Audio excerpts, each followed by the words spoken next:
Dengan dipimpin langsung oleh Kepala Dinas Kominfo Palembang, seluruh jajaran staf Kominfo Palembang akhirnya melaksanakan vaksinasi Sinovac perdana dalam rangka memutus mata rantai penyebaran wabah COVID-19 di ruang pertemuan Dinas Kominfo Palembang pada Jumat 12 Maret 2021.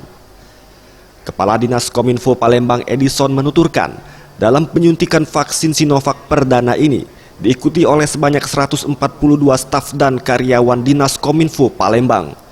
Pemberian vaksin dalam menangkal wabah COVID-19 bagi Kominfo adalah hal yang sangat penting karena dapat menambah kepercayaan diri mengingat Kominfo merupakan salah satu garda terdepan dalam menyampaikan informasi kegiatan pemerintah kota dan selalu bertatap muka dengan masyarakat. Ya, alhamdulillah hari ini 142 karyawan Dinas Komunikasi dan Informatika Kota Palembang siap divaksin, dan tentunya dengan adanya vaksin ini menambah percaya diri dan jangan melupakan protokol kesehatan.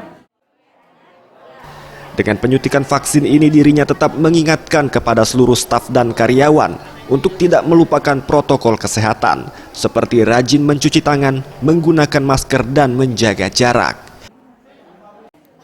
Tim Liputan Sriwijaya TV.